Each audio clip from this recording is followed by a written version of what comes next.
اب بخاری شریف تو ختم ہو گئی، اب تم اپنے گھروں کو جاؤ گے اور پریکٹیکل لائف میں تمہارا واسطہ پڑے گا. کوئی بندہ جاب کرے گا، کوئی کاروبار کرے گا، کوئی قرضوں میں پھنسے گا، کوئی مشکل میں پھنسے گا، تو پریشان ہو کے کہے گا کہ بھائی میں اب کیا کروں ان حالات کے مسئلوں سے نکلنے کے لیے. بچیاں جائیں گی اپنے گھروں میں، ماں باپ ان کے رشتے کر دیں گے، مگر کچھ بچیاں ایسی بھی ہوں گی کہ تعلیم بھی مکمل ہو گئی، شادی کی عمر کو بھی پہنچ گئی، مگر رشتے نہیں آتے.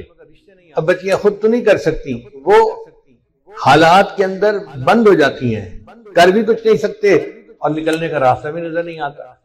تو امام بخاری رحمۃ اللہ نے ان کو عمل بتا دیا کہ اگر تم تسبیح کا ذکر زیادہ کرو گے تو اللہ تعالیٰ تمہیں ان حالات میں سے نکال دے گا.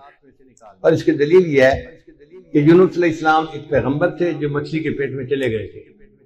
اب مچھلی کے پیٹ میں ان کو سمجھ نہیں لگ رہی تھی کہ باہر نکلنے کی کیا ترکیب ہے، کوئی مخرج نہیں نظر آتا تھا. انہوں نے اللہ کی تسبیح بیان کی، لا الہ الا انت سبحانک انی کنت من الظالمین.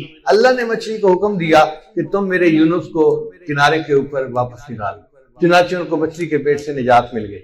اللہ تعالیٰ قرآن میں فرماتے ہیں فلولا انہ کان من المسبحین، اگر یونس علیہ السلام میری تسبیح بیان کرنے والے نہ ہوتے للبث فی بطنہ الی یوم یبعثون، تو وہ قیامت تک مچھلی کے پیٹ ہی میں رہ جاتے. مصیبت اتنی بڑی تھی کہ قیامت تک انہوں نے مچھلی کے پیٹ میں رہنا تھا، مگر تسبیح پڑھنے نے مچھلی کے پیٹ سے نجات عطا فرما دی. تو کئی مرتبہ لوگ قرض کی مچھلی کے پیٹ میں پھنس جاتے ہیں، نکلنے کا راستہ نظر نہیں آتا. تو امام بخاری نے چاہا کہ عزیز طلباء تمہیں عاملوں کے پاس جانے کی ضرورت نہیں ہے، میں بتا دیتا ہوں اس حدیث تسبیح کو پڑھ لیا کرنا، اللہ تمہیں حالات کی مچھلی کے پیٹ سے نکال دیں گے، اللہ تمہیں قرض کی مچھلی کے پیٹ سے نکال. اور یہ تجربہ شدہ بات ہے، آپ کسی مشکل میں پھنسے ہیں، آپ تسبیح کا ذکر کریں پھر دیکھیں اللہ اس مچھلی کے پیٹ سے کیسے نکال دیتے ہیں. ایک اور بھی روایت ہے کہ حضرت عمر رضی اللہ عنہ کے پاس ایک مجرم کو لایا گیا اور انہوں نے جلاد کو کہا کہ اس کے 10 جوتے لگاؤ. اب جلاد نے جب پہلا اس کو جوتا لگایا نا تو وہ کہنے لگا سبحان اللہ. یعنی اس زمانے کے مجرم بھی ایسے تھے جو آل فال نہیں بکتے تھے، بلکہ ان کو اگر ضرب پڑتی تھی تو وہ سبحان اللہ کا ذکر کرتے. تو جب اس نے سبحان اللہ کہا نا تو عمر رضی اللہ عنہ نے جلاد کو اشارہ کیا، دا ہو اس کو چھوڑ دو، ایک ہی کافی ہے. ابی بن کعب رضی اللہ عنہ ایک مفتی قسم کے صحابی تھے، وہ پاس بیٹھے ہوئے تھے، فضاحی کا وہ مسکرا پڑے. تو عمر رضی اللہ عنہ کو تعجب ہوا، انہوں نے پوچھا میں یدریکو کا، حضرت آپ مسکرائے کیوں ہیں؟ ان کا والذی نفسی بیدہ، قسم ہے اس ذات کی جس کے قبضے میں میری جان ہے، سبحان اللہ کے ذکر نے اس بندے کی سزا میں کمی کروا دی. 10 کا آپ نے حکم دیا تھا، 1 پہ معاف کر دیا. اس کا مطلب یہ کہ سبحان اللہ کے ذکر نے عذاب کو کم کر دیا. تو یہ سبحان اللہ کا ذکر ہماری زندگی کی مشکلات کو کم کر سکتا ہے، عذاب کو کم کر سکتا ہے اور ہمیں ان پریشانیوں سے نجات دے سکتا ہے. اس لیے امام بخاری نے یہ حدیث آخر میں بیان فرمائی. تو ہمارے استاد نے اس جواب کو بہت پسند فرمایا. اللہ تعالی ہمیں اللہ اپنا ذکر کثرت کے ساتھ کرنے کی توفیق عطا فرمائے. اور مفتی صاحب کے جو مختلف ادارے ہیں اللہ ان کو دن دگنی رات چوگنی ترقی عطا فرمائے اور ہمیں تقوی و طہارت کے ساتھ. ایمان لانے کے بعد سب سے اہم عمل نماز ہے، اور قیامت کے دن سب سے پہلے اسی کے بارے میں پوچھا جائے گا. روز محشر کے جہاں گداز بود اولی پرسش نماز بود، سب سے پہلے نماز کے بارے میں پوچھا جائے گا. اور نماز کی پابندی نہ کرنے کی وجہ سے اکثر لوگ جہنم میں جائیں گے. چنانچہ قرآن مجید میں اللہ تعالیٰ فرماتے ہیں کہ جہنمیوں کو جہنم کی آگ میں جلتا دیکھ کر فرشتے پوچھیں گے کہ تم کون سا عمل کرتے تھے کہ تم اس بری جگہ جہنم میں آ گئے؟ قالوا لم نک من المصلین، پہلا جواب وہ یہ دیں گے کہ ہم بے نماز تھے. تو جہنم میں جانے کی بنیادی وجہ بے نمازی ہونا. اور عمل بھی ہیں مگر یہ عمل خصوصیت کے ساتھ، اس لیے نماز کو بنانے کی ضرورت ہے. نبی علیہ السلام صحابہ کو نماز پڑھ کے دکھاتے تھے اور فرماتے تھے صلو کما رأیتمونی اصلی، کہ جس طرح میں تمہارے سامنے نماز پڑھ رہا ہوں تم بھی اسی طرح نماز پڑھنے کی کوشش کرو. تو نماز کو سیکھنا یہ گویا صحابہ کی سنت ہے. انہوں نے نبی علیہ السلام سے سیکھی، اور ہر دور اور ہر زمانے میں مردین اپنے شیوخ سے نماز سیکھتے رہے. آج کے دور میں ہم یہ سمجھتے ہیں کہ شاید بیت کے تعلق کے بعد بس تعویذ دھاگے ہوتے ہیں جن سے کام چلتے ہیں. ایسی بات نہیں ہے. شاہ اسماعیل شہید رحمۃ اللہ علیہ جب اپنے شیخ سے بیعت ہوئے تو انہوں نے پوچھا کہ آپ کیسے آئے؟ تو کہا کہ حضرت مجھے صحابہ جیسی نماز پڑھنی سکھا دیجئے۔ یہ بیعت کا اصل مقصد ہے کہ بندے کی نماز سنور جائے، حتیٰ کہ اس کو نماز کی حلاوت نصیب ہو جائے۔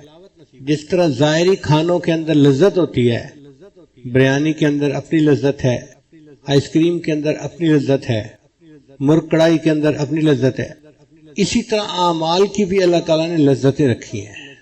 اگر انسان کا دل صاف ہو تو وہ ان لذتوں کو محسوس کر سکتا ہے۔ ہم نے دیکھا ہے بعض لوگوں کی لذت کی جو حس ہوتی ہے وہ ختم ہو جاتی ہے، ان کو پتہ ہی نہیں چلتا وہ نمکین چیز کھا رہے ہیں یا میٹھی چیز کھا رہے ہیں۔ وہی حال آج ہمارا ہے کہ اعمال کی لذت کی حس ختم ہو چکی گناہوں کی وجہ سے، پتہ ہی نہیں چلتا ہم نماز پڑھ رہے ہیں یا تلاوت کر رہے ہیں یا ذکر کر رہے ہیں۔ انسان اگر اپنے قلب کی کیفیت کو جانچنا چاہے، اس کا ایک لٹمس ٹیسٹ ہے۔ لٹمس ٹیسٹ کہتے ہیں کہ آپ کے پاس ایک چھوٹی سی کوئی یعنی پرزہ ہے کاغذ کا، اس کو آپ ڈبوئیں سولوشن میں اور پھر بتا دیں کہ جی اب شوگر کم ہے، شوگر زیادہ ہے، فلاں ہے فلاں ہے، آسانی سے پتہ چل جاتا ہے۔ حسن بصری رحمۃ اللہ فرمایا کرتے تھے کہ ہر انسان اپنے دل کی کیفیت کو جانچ سکتا ہے 3 اعمال کو دیکھے۔ اگر اس کا دل ذکر میں لگتا ہے، دل چاہتا ہے کہ مجھے ٹائم ملے، میں لمبا مراقبہ کروں، میں لمبا بیٹھ کے لا الہ الا اللہ کی تحلیل کے ساتھ ذکر کروں، اگر دل اس کے لیے ترستا ہے کہ مجھے ایسا ٹائم ملے تو اس کا مطلب ہے ذکر کی لذت ہے۔ اور اگر مراقبے میں بیٹھنے کو دل ہی نہ کرے یا مراقبے میں بیٹھتے ہی دنیا کے خیالات، شیطانی شہوانی خیالات، اس کا مطلب یہ کہ ذکر کی لذت حاصل نہیں ہے۔ ہمارے بعض بزرگ گھنٹوں مراقبہ کرتے تھے، چنانچہ حضرت مولانا حسین علی وہاں بچنا والے ایک بزرگ گزرے ہیں، بڑے مفسر قرآن تھے، ہمارے حضرت نے ان سے تفسیر قرآن کا علم سیکھا۔ حضرت فرماتے تھے کہ وہ عشاء کے بعد مراقب ہوتے تھے اور پوری رات مراقب رہتے تھے۔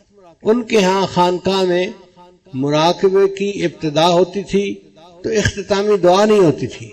مریدین کو کہا ہوا تھا کہ جو بندہ تھک جائے وہ اٹھ کے چلا جائے، ایک گیا، دوسرا گیا، تیسرا گیا، حتیٰ کہ سب اٹھ کے چلے جاتے تھے۔ حضرت اکیلے رہ جاتے تھے، جب دیکھتے کہ کوئی بھی اور نہیں تو تہجد کی نیت باندھ لیا کر پوری رات اللہ کی یاد میں گزار دینا۔ مصر کے ایک بڑے بزرگ گزرے ہیں سید بدوی رحمت اللہ علیہ، ان کے بارے میں آتا ہے کہ وہ 40 دن کا مراقبہ کیا کرتے تھے۔ تو مجھے حیرت ہوئی کہ 40 دن کا، تو کتاب میں تفصیل لکھی ہوئی تھی کہ وہ صرف نماز کے لیے اٹھتے تھے اور جماعت کے ساتھ نماز پڑھ کے پھر مراقب، یا کسی وقت بھوک پیاس کی وجہ سے اٹھتے تھے اور کھانا کھا کے پھر مراقب۔ 40 دن وہ مراقبے ہی کی صورت میں گزارا کرتے تھے، اور اس کی وجہ سے ان کے چہرے پہ اتنا نور آ گیا تھا کہ لوگ ان کے چہرے کی نورانیت کو دیکھ نہیں سکتے تھے۔ تو آخری عمر میں وہ چہرے کو چھپایا کرتے تھے، جیسے عورتیں چہرے پہ نقاب رکھتی ہیں نا پردے کی وجہ سے، وہ اس طرح چہرے پہ نقاب رکھتے تھے۔ ایک مرتبہ ان کے خادم نے کہا کہ مجھے اتنا عرصہ ہو گیا خدمت کرتے ہوئے، آپ مجھ سے بھی چہرہ چھپاتے ہیں، مجھے تو اپنا چہرہ چھپا دیجیے۔ تو انہوں نے چہرے سے نقاب ہٹایا تو ان کا مرید جو تھا وہ وہیں غش کھا کر گرا، بے ہوش ہو گیا۔ اور یہی حال حضرت موسیٰ علیہ السلام کا تھا، جب ان پر تجلی پڑی تھی اس کے بعد لوگ ان کے چہرے کی نورانیت کو دیکھ نہیں سکتے تھے۔ تو سید بدوی رحمت اللہ علیہ کی بھی کیفیت یہی تھی، اتنا اللہ کا ذکر کرتے تھے کہ 40 دن تک مراقبہ کرتے تھے، اور بعض ہمارے بزرگ پوری رات مراقبہ کرتے تھے۔ کیوں؟ ان کو ذکر کی لذت ملتی تھی۔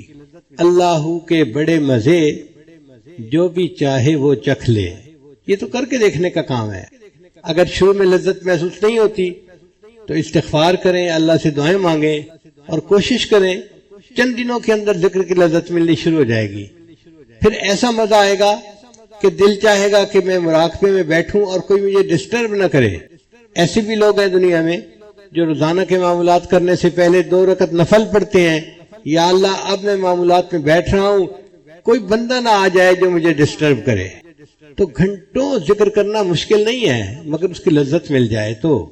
آج بچوں کو دیکھو، آئی پیڈ کے اوپر گھنٹہ 2 گھنٹے بیٹھنا کوئی مشکل نہیں ان کے لیے۔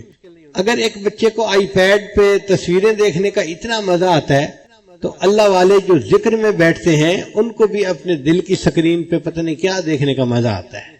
رہوں بیٹھا میں اپنا سر جھکا کر، یہ ذکر کا مزہ ہی ایسا ہے، لذت ہی ایسی ہے۔